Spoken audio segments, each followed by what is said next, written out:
नमस्कार मित्रों। आज चिंतन में अध्यात्म से मानसिक शांति।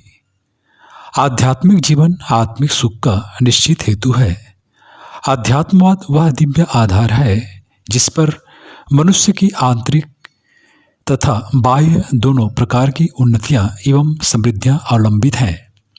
सांसारिक उपलब्धियां प्राप्त करने के लिए भी जिन परिश्रम, पुरुषार्थ, सहयोग, सहकारिता आदि गुणों की आवश्यकता होती है, वे सब आध्यात्मिक जीवन के ही अंग हैं। मनुष्य का आंतरिक विकास तो अध्यात्म के बिना हो ही नहीं सकता। अध्यात्मवाद जीवन का सच्चा ज्ञान है। इसको जाने बिना संसार के सारे ज्ञान अपूर्ण हैं और इसको जान लेने के बाद कुछ भी जानने को शेष नहीं रह जाता। यह वह तत्वज्ञान एवं महाविज्ञान है जिसकी जानकारी होते ही मानव जीवन अमरतापूर्ण आनंद से ओतप्रोत हो जाता है। आध्यात्मिक ज्ञान से पाए हुए आनंद की तुलना संसार के किसी भी आनंद से नहीं की जा सकती, क्योंकि इस आत्मानंद के लिए किसी आधार की आवश्यकता नहीं होती।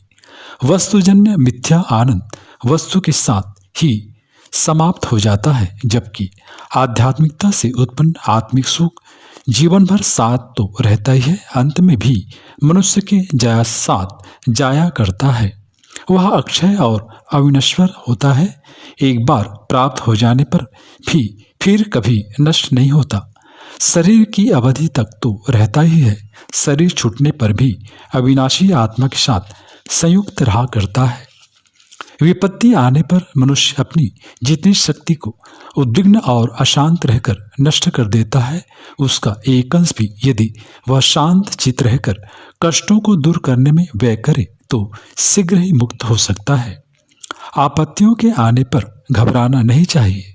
मनुष्य धैर्यपूर्वक उपाय करने के बजाय अपनी सारी क्षमताओं को व्यग्र और विकल होकर नष्ट कर देता है। किंग कर्तव्य विमूढ़ बनकर क्या करें, कहाँ जाए, कैसे बचें आदि वितर्कणा करते हुए बैठे रहते हैं, जिससे आई हुई विपत्ति भी 100 गुनी होकर उन्हें दबा लेती है। जीवन में जो भी सुख दुख आए उसे धैर्यपूर्वक तटस्थ भाव से सहन करना चाहिए। सुख और दुख दोनों को अपने ऊपर से ऐसे गुजर जाने देना चाहिए जैसे वे कोई राहगीर हैं जिनसे अपना कोई संबंध नहीं। मनुष्य की मानसिक शांति और बौद्धिक संतुलन दो ऐसी अमोघ शक्तियां हैं जिनके बल पर विकट से विकट परिस्थिति का भी सामना किया जा सकता है। विपत्तियां आती हैं और चली जाती हैं, परिस्थितियां बदल जाती हैं। जीवन को सुखी और संतुष्ट बनाए रखने के लिए मनुष्य को चाहिए कि प्रत्येक अवस्था में अपनी मानसिक शांति को भंग न होने दे। जहाँ तक इच्छाओं का संबंध है, सदिच्छाएं ही इच्छाओं की सीमा में आ जाती हैं। सदिच्छाओं की शक्ति अपरिमित है। कोई अच्छा कार्य करने अथवा उदात्त लक्ष्य प्राप्त करने की कामना रखने वाला लाख विरोधों एवं असुविधाओं के होने पर भी अपने ध्येय पर पहुंच ही जाता है।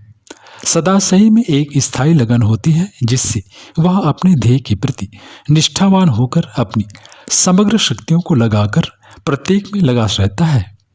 इच्छा एवं प्रयत्न की एकता उसमें एक अलौकिक सहायता स्रोत का उद्घाटन कर देती है, जिससे उससे प्रयत्नों में निरंतरता, तीव्रता और आमोक्ता बढ़ती जाती है और वह क्षण क्षण ध्येय की ओर उत्तरोत्तर अग्रसर होता जाता है।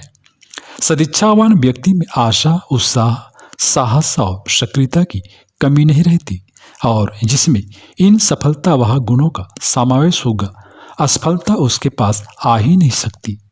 अर्थात इच्छाएं जहाँ अपने विषैले प्रभाव से मनुष्य की शक्ति का नाश करती हैं, वहाँ सदिच्छाएं उनमें नवीन स्फूर्ति, नया उत्साह और अभिनव आशा का संचार किया करती हैं।